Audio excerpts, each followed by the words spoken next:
Just got discharged from the hospital. Doctor said I can't walk yet. Can you pick me up when you have time? I sent the text to my son, Michael, while the nurse wheeled me toward the exit. His response came back faster than I'd hoped. My wife said, "We can't keep dropping everything for you every time. Just call an Uber." When they found out who picked me up instead, it would change their lives for the worse. If you're watching this, subscribe and let me know where you're watching from. Let me back up and tell you how a simple phone call became the most satisfying revenge I never knew I needed. My name is Dorothy Parker, or Dot to most people, and at 65, I thought I'd seen every flavor of family disappointment. I was wrong. 3 days earlier, I'd been rushed to Phoenix General with what felt like someone taking a blowtorch to my gallbladder. Emergency surgery, they said. Nothing too serious, but recovery would take weeks. The whole time I was in that hospital bed, watching terrible daytime TV and eating food that tasted like cardboard, I kept expecting Michael to visit. Maybe bring the grandkids. Sarah, my daughter-in-law, had been so concerned when I called about the pain. "Oh my goodness, Dot, you need to get to the hospital right away," she'd said, her voice dripping with what I thought was genuine worry. "Michael and I will meet you there." They never showed. For 3 days, I told myself they were busy. Michael's insurance business was demanding, and Sarah had her hands full with the kids. I made excuses like I'd been doing for the past 2 years, ever since they'd moved into that oversized house they couldn't quite afford. But sitting in that hospital wheelchair, staring at Michael's text message, something inside me finally snapped. Not broken, clarified. Like suddenly putting on reading glasses and seeing the fine print you'd been missing all along. I called a cab instead of Uber. It seemed more reliable for a post-surgery ride. 20 minutes later, a well-dressed man in his early 60s approached my wheelchair, not my cab driver. "Mrs. Dorothy Parker?" His voice was warm but professional. "My name is Robert Hamilton. I'm from Regional Southwest Financial, and we need to talk." I should have been alarmed. Instead, I found myself oddly calm. Maybe it was the pain medication, or maybe I was just too emotionally drained to care anymore. "If this is about Michael's mortgage, Mr. Hamilton, I'm afraid I'm not in a position to help right now." His expression shifted to something resembling surprise. "Actually, Mrs. Parker, I think you'll find it's quite the opposite." "I don't understand," I said, as Robert Hamilton helped me into his car, a modest Toyota that screamed responsible bank employee rather than flashy wealth. "Are you here in some official capacity?" "I'm a regional manager at the bank that holds your son's mortgage," Robert said, starting the engine. "And over the past several months, Michael has been telling us some very interesting stories about his family situation." My blood chilled. "What kind of stories?" "Stories about supporting his elderly mother through extensive medical expenses. Claims that you've been a significant financial burden due to progressive health issues." Robert glanced at me as we stopped at a red light. "According to Michael, you've been unable to care for yourself and have been draining his resources." I stared at him in disbelief. "That's completely untrue, I know." His voice was gentle but firm. "Because I've been investigating his hardship application for loan modification. Your son has provided documentation claiming that monthly payments to you for medical care and assisted living considerations are why he's fallen behind on his mortgage." "Payments to me?" My voice came out as a squeak. "Except the bank statements he provided show payments from you to him consistently for over 2 years." Robert pulled into a small park and cut the engine. "Mrs. Parker, your son has been using your generosity as evidence of his hardship while actually defaulting on a loan you don't even know you're responsible for." The world tilted sideways. "Responsible for? You co-signed Michael's mortgage application 2 years ago. He told you it was just a character reference, didn't he?" Robert's expression was sympathetic. "But you actually signed as a co-borrower. If he defaults, you're equally liable for the debt." I closed my eyes, remembering that day at the bank. Michael had been so excited, so grateful for my help. He'd rushed me through the paperwork, explaining that the bank just needed someone to vouch for him. I'd been proud to help my son achieve homeownership. "How much?" I whispered. "Current balance is $344,000 with late fees and penalties." I opened my eyes to find Robert studying me with an expression I couldn't quite read. "Mr. Hamilton, why are you telling me this personally? Isn't this something that should be handled through official channels?" Something flickered across his face, an emotion I couldn't identify, because fraud cases involving elder abuse deserve personal attention. "And because," he paused, seeming to struggle with his words, "because something about your name seemed familiar, and I wanted to meet you myself." "Familiar how?" Robert was quiet for a long moment, staring out at families playing in the park. "Mrs. Parker, what was your maiden name?" "Sullivan," I answered automatically. "Dorothy Sullivan. Why?" The change in his expression was immediate and profound. Color drained from his face, and his hands gripped the steering wheel so tightly his knuckles went white. "Bobby," I whispered, the impossible recognition hitting me like lightning. "Hello, Dot." Robert's voice was barely audible. "I've been looking for you for 45 years. The summer of 1980 crashed over me like a tidal wave. Bobby Hamilton, half Irish, half Italian, with dreams of changing the world and promises that stretched beyond the horizons of our small Ohio town. The boy I was supposed to meet at Union Station, the man I'd planned to marry. "You changed your name?" I managed. "Hamilton was my stepfather's name. I started using it after—" He swallowed hard. "After you didn't show up that morning." I did show up. Tears were streaming down my face now. I waited for 3 days. My parents told me you'd gotten the job in San Francisco and decided you didn't want a small-town girl holding you back." Robert turned to face me fully, his eyes bright with unshed tears. "Your father came to see me in Cleveland 6 months later, told me you'd married someone else, that you were pregnant with another man's child, said you wanted me to leave you alone." They lied. The words came out broken. "They lied to both of us. 45 years, Robert said softly. "In 45 years of wondering what I did wrong, what I could have said differently." I reached across the console and took his hand, the same gentle hands that used to hold mine during those long walks by the lake. "I married Dante because I thought you'd abandoned me, because my parents convinced me you never loved me at all." "I never stopped loving you," he whispered. "Even after I married someone else, even after my divorce, even after all these years, I never stopped wondering about the girl with the laugh like wind chimes who was supposed to change my life." We sat in that car for 20 minutes, crying and talking and trying to process 4 decades of lost time. Finally, Robert pulled himself together enough to return to the business at hand. "Dot, I need you to understand something. When I saw Dorothy Parker in Michael's file and noticed your former address was listed as Ohio, I started wondering. When I saw Sullivan as your maiden name in the background check, I knew I had to meet you." His voice grew stronger. "But regardless of our history, what your son has done is serious fraud. He's not just lying to the bank. He set you up to take the fall for his debts. What exactly has he done? He's 3 months behind on mortgage payments. He's applied for loan modification, claiming financial hardship due to caring for his incompetent mother. He's provided falsified medical records stating you have dementia and require full-time care." Robert's voice turned professional again. "And he's used your actual bank statements as proof of his expenses, labeling your support payments to him as care payments from you." The scope of the betrayal was breathtaking. So when I paid his mortgage, it became expensive home modifications for your disability needs. When you bought groceries for them, it became specialized dietary requirements for your health conditions. Robert squeezed my hand. "He's turned your love into evidence of your incompetence. What happens now?" Robert's smile was grim. "Now we give him exactly what he's been asking for, a visit from his incompetent mother." The next morning, I stood in Robert's bank office, watching my son through a conference room window as he spread documents across the table.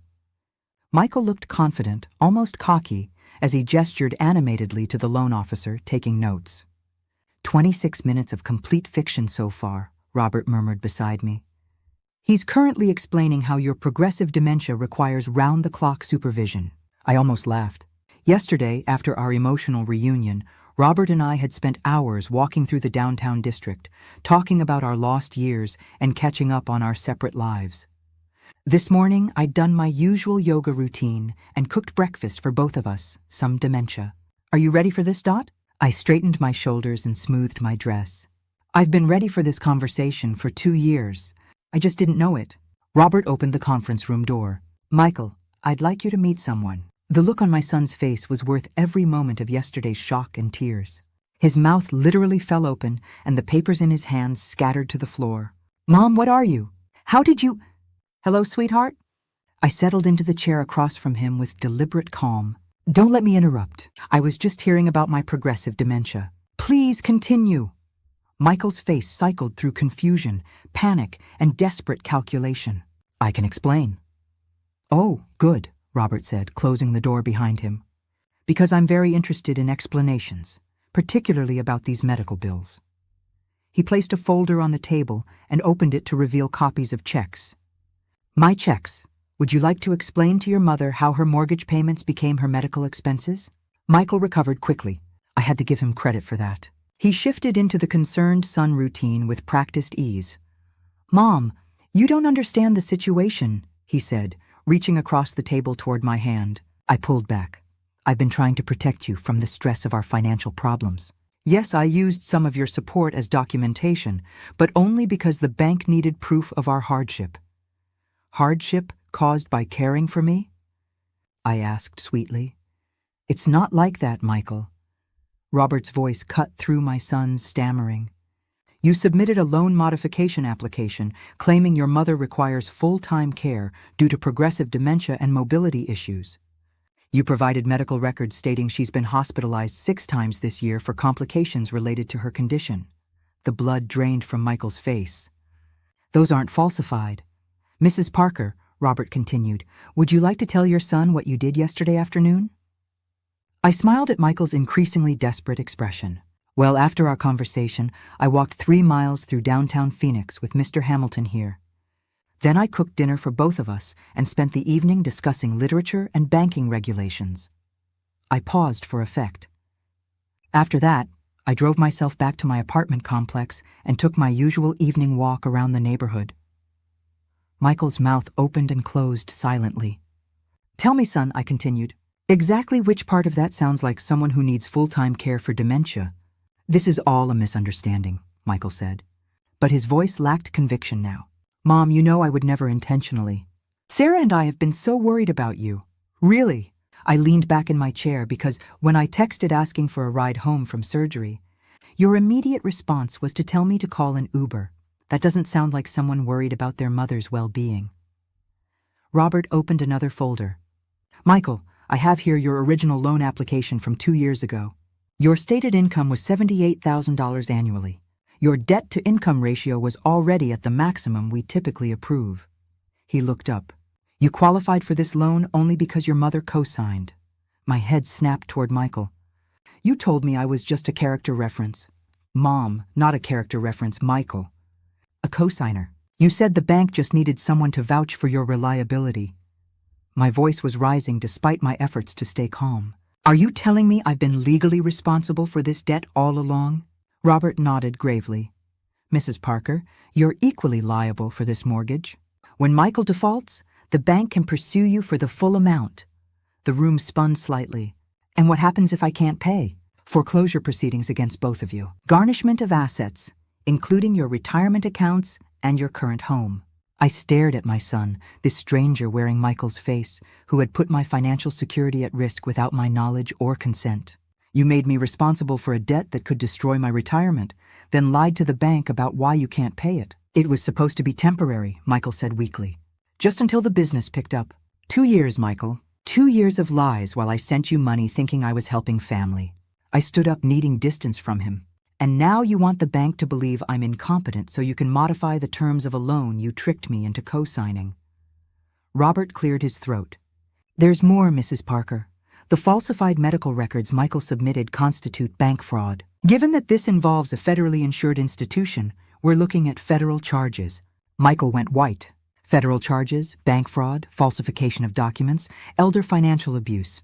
Robert counted off on his fingers. The penalties are quite severe, especially when they involve exploitation of senior citizens. I watched my son realize the magnitude of his situation. The cocky confidence was gone, replaced by raw terror. Part of me wanted to comfort him, to fix this the way I'd fixed his childhood problems. But the larger part, the part that had been used and lied to for years, felt something I hadn't experienced in decades.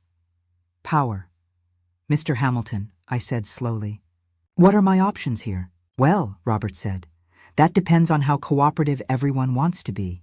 Michael looked between us with growing desperation. What does that mean? I met my son's eyes and smiled. For the first time in years, I held all the cards. It means, sweetheart, that your life is about to change dramatically, and this time, I'm the one making the decisions. The phone started ringing at 6 a.m. the next morning. Sarah's name flashed on my screen. but I let it go to voicemail. Then again at 6:15 and 6:30. By the fourth call, I finally answered.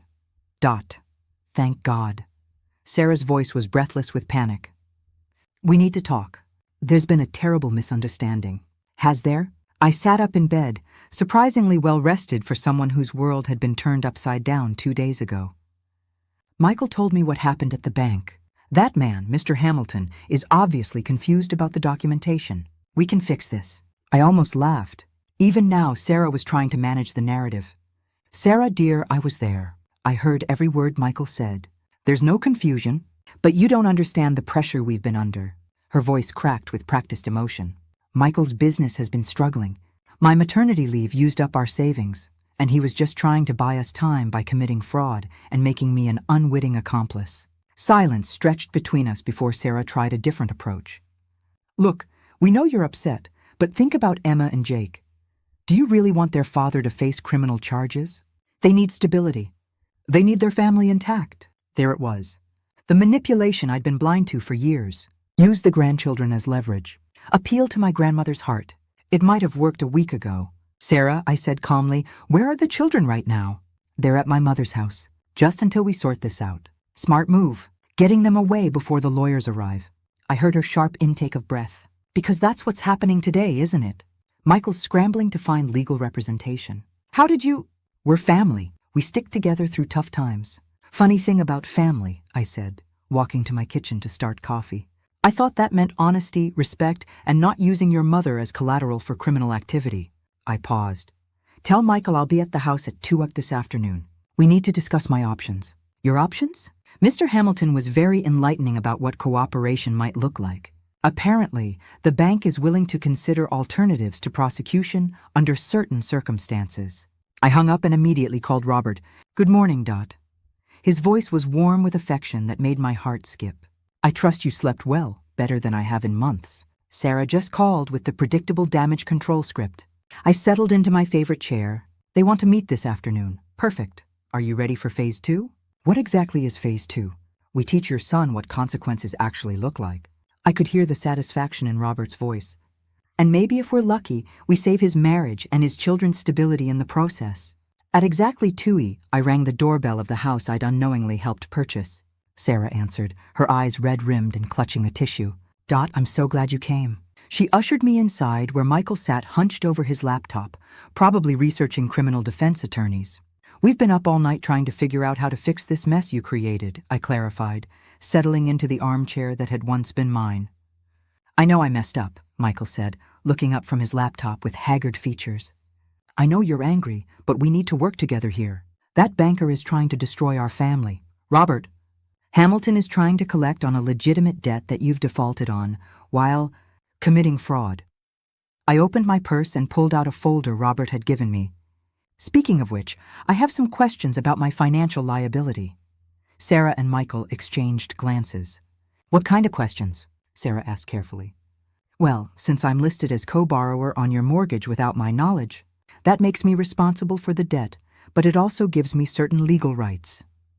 I opened the folder and pretended to study the documents, including the right to take possession of the collateral property to protect my interests. Michael's face went ashen. What does that mean? It means, sweetheart, that if you can't pay the mortgage, I can assume the payments myself. I smiled sweetly at their horrified expressions. Since my name is already on the loan documents, I can take ownership of the house to prevent foreclosure. You can't do that, Sarah whispered. Actually, I can, and given that I've been subsidizing your mortgage payments anyway, it wouldn't change much financially for me. I leaned back in my chair. The only difference would be that you'd need to find somewhere else to live. Michael shot to his feet. Mom, you can't throw us out of our home. Your home? I raised an eyebrow. The home I unknowingly co-signed for? The home I've been supporting while you lied to federal banking authorities about my mental competence? Sarah started crying in earnest, but I'd seen this performance too many times to be moved. However, there is an alternative, I continued. Mr. Hamilton mentioned that the bank would consider dropping criminal charges under certain conditions. What conditions? Michael asked desperately. I pulled out another document. Full financial restitution, not just the missed mortgage payments, but penalties, legal fees, and compensation for fraud damages. I scanned the numbers Robert had calculated.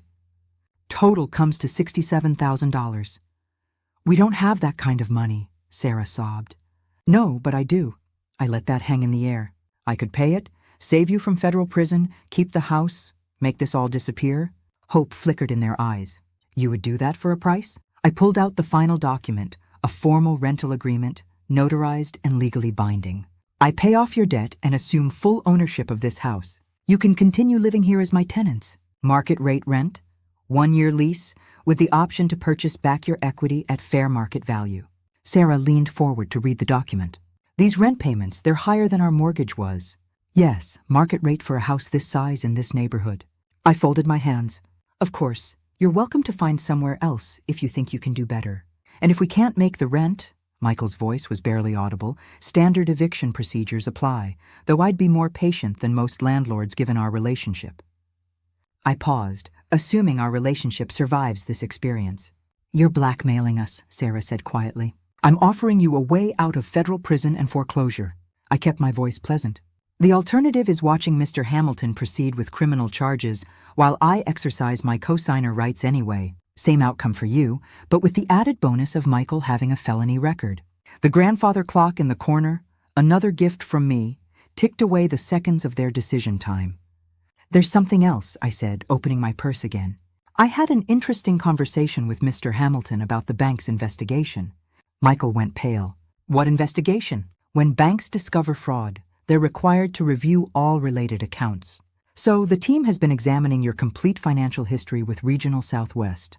I pulled out a printed report. Turns out, this isn't the first time you've been creative with documentation. Sarah grabbed Michael's arm. What is she talking about? Your business line of credit application from 18 months ago, the one where you claimed I was a business partner contributing startup capital. I watched Michael's stricken expression. Except I never contributed any startup capital. You used my bank statements showing the mortgage assistance as proof of business investment. Oh God, Sarah whispered. 2 separate incidents of fraud involving the same victim. The prosecutor says that establishes a pattern of criminal behavior. Makes plea bargaining much more difficult. I refolded the report. Unless, of course, the victim testifies that she was a willing participant who simply misunderstood the arrangements.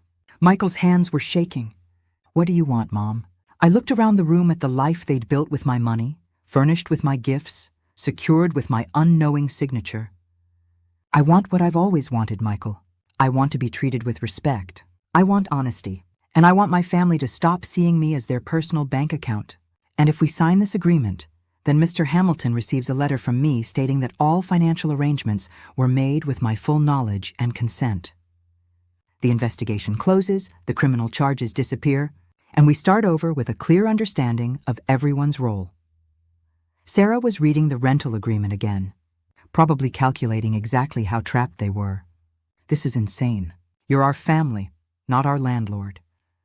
Sarah, dear, I said, standing to leave. You made that choice when you decided I was too much of a burden to pick up from the hospital. 3 days later, I met Robert for coffee at a small bistro downtown. He was already waiting, looking relaxed as he scrolled through his phone. Good morning, Dot, he said, standing to greet me with a brief, warm kiss on the cheek. You look remarkably well for someone who supposedly requires round-the-clock care.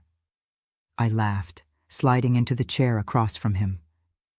Amazing what dropping fraudulent family members will do for your health. I accepted the coffee he'd ordered. Any word from Michael's attorney? 3 calls yesterday begging for meetings to discuss resolution options. Robert's smile was satisfied. Apparently your rental agreement was quite motivating.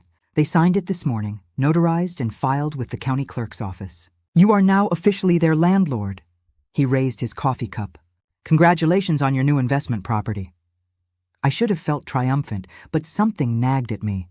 Robert, I said slowly, can I ask you something personal? Of course. How did you know it was me? I mean, Dorothy Parker is a fairly common name, and Sullivan isn't exactly unique. Robert set down his cup carefully. Your address, history, and the credit report. You lived on Maple Street in Millfield, Ohio, until 1982. My heart stopped. You lived on Oak Street, 3 blocks away.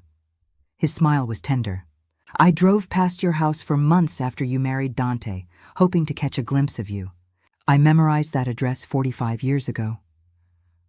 I can't believe we found each other again, I whispered, reaching across the table to touch his hand. I can't believe I almost missed you. Robert's fingers intertwined with mine. If Michael had been honest with his loan application, if he hadn't committed fraud, our paths never would have crossed. So in a twisted way, I should thank my son for lying to federal banking authorities. I prefer to think of it as destiny finding a way. Robert's eyes were warm with the same tenderness I remembered from our youth, though I admit the circumstances are less romantic than I might have hoped. We spent the next hour talking about our lost years. Robert had married his college girlfriend in 1983 and divorced 15 years later when they realized they'd never really been happy. No children. His ex-wife hadn't wanted them, and he'd convinced himself he didn't either. I think I was afraid, he admitted, afraid that loving children would somehow betray what we'd had. Ridiculous, but there it is. I told him about Dante, a good man who'd given me stability and 2 children, but never the passionate love I'd shared with Bobby Hamilton in the summer of 1980. About raising Michael and his sister Jennifer, about losing Dante to cancer 5 years ago, about the slow realization that my children saw me as a responsibility rather than a person. Jennifer lives in Seattle, I explained. We talk monthly, but she has her own life. She never asks for money, never needs favors, just distant but respectful. And Michael was my baby, my charming, irresponsible baby whom I kept enabling because I couldn't bear to let him fail. I sighed. I suppose I created this situation as much as he did. No, Robert's voice was firm. You loved your son. He chose to exploit that love. There's a difference. My phone buzzed with a text message. Michael's name appeared on the screen. Mom, can we talk? I've been thinking about everything you said, and I want to make this right. Not just the rental agreement, everything. I want to be the son you deserve. I showed the message to Robert, who read it with raised eyebrows. What do you think? I asked. I think he's had 3 days to realize that federal prison isn't an attractive option. Robert's expression was thoughtful. But people can change. Sometimes a crisis forces growth that nothing else could accomplish. Should I respond? That depends. Are you ready to find out if your son is capable of genuine remorse, or if this is just another manipulation? I stared at the message for a long moment, then typed back. Come to my apartment tomorrow at 7 p.m. Come alone. We'll talk. The next evening, Michael arrived at my door, carrying a manila envelope and wearing an expression I hadn't seen since he was 12 years old and had broken my favorite vase. My grandchildren had taken to him immediately, drawn to his endless patience and gentle humor. The doorbell rang and I wiped my hands before answering. Michael stood on the porch holding a bottle of wine and wearing a genuine smile. Happy Thanksgiving, Mom, he said, and for the first time in years, he looked genuinely grateful to see me. Happy Thanksgiving, sweetheart. I hugged him, noting how he held on a little longer than usual. This is for you, he said, handing me an envelope. Early Christmas present. Inside was a contract, a purchase agreement for the house. Fair market value with a down payment that represented 2 years of faithful rent payments and responsible financial behavior. Michael, you don't have to. Yes, I do. His voice was steady. I want to earn this house back the right way. I want my children to see their father as someone who keeps his word and takes responsibility for his actions. I looked past him to where Sarah was helping the children out of the car. I saw her wave at me with genuine warmth. She'd surprised me over the past months, revealing a backbone I hadn't known existed. Once she'd stopped covering for Michael's lies, she'd become a woman I actually respected. We'll discuss it after the holidays, I said, linking my arm through my son's. Robert's been looking forward to meeting your family properly. As my family gathered around my table in my house, by my rules, with my chosen partner at my side, I thought about the girl who'd waited at that train station 45 years ago. She couldn't have imagined this life, but I think she would have been proud of how the story was turning out. You know, Robert said later that evening as we cleaned dishes together, when I decided to investigate your son's loan application personally, I never imagined it would lead to this. Fate has a sense of humor, I agreed, handing him a wine glass to dry. Though I still think you're slightly crazy for driving an Uber on weekends. Robert laughed. Regional bank managers don't make as much money as people think, and I like meeting people, hearing their stories. He set the glass down and turned to face me. That day, when I saw your pickup request and recognized the name, I knew I had to be the one to drive you. You could have just called me and said, "What? Hi, Dorothy. This is the boy who was supposed to marry you 45 years ago. And by the way, your son is committing fraud." Robert shook his head. "I needed to see you first to know if you were happy, if you'd had a good life without me." "And what did you conclude? That you were lonely, that your family was taking advantage of your generosity, and that you were still the strongest, most beautiful woman I'd ever known." He reached into his pocket and pulled out a small velvet box, which brings me to something I've been wanting to ask you. My heart stopped. "Bobby, I know we're not kids anymore. I know we've both lived entire lives since we last saw each other, but I also know that some things are worth waiting for." He opened the box to reveal a simple, elegant ring. "Dorothy Sullivan Parker, will you marry me?" I stared at the ring through tears of joy. "Are you sure? I come with complicated family, rental properties, and a granddaughter who cheats at chess. I come with no family at all, a modest savings account, and an unfortunate tendency to work too much." Robert's smile was radiant. "I think we balance each other out perfectly." "Then yes," I whispered. "Yes, I'll marry you," as he slipped the ring onto my finger. I thought about all the paths that had led us back to each other. Michael's fraud had been terrible, painful, destructive, but it had also been the thread that wove our lives back together. "There's something else," Robert said, pulling me into his arms. "I spoke to my supervisor about taking early retirement. If you're interested, I'd like to travel with you. See some of the places we talked about visiting when we were 20. What about Michael and Sarah? The grandchildren will always be part of our lives. But Dot, we've waited 45 years for our second chance. I don't want to waste another day." I looked around my kitchen, thought about the family gathering we just hosted, the respect I'd earned, the love I'd found again. For years I'd felt invisible, taken for granted, useful only for the financial support I could provide. Now I was a woman who owned property, commanded respect, and was loved for exactly who I was. A woman who'd learned to value herself enough to demand that others value her too. "When do we leave?" I asked. Robert's laugh was pure joy. "How about tomorrow? I know a little place in San Francisco where two old lovers could start their new life together." As we stood in my kitchen, holding each other and planning our future, I realized that sometimes the best revenge isn't revenge at all. Sometimes it's simply refusing to be invisible anymore, demanding the respect you deserve, and being brave enough to embrace the love you thought you'd lost forever. The girl who'd waited at that train station in 1980 had finally gotten her happy ending. It was just 45 years later than planned.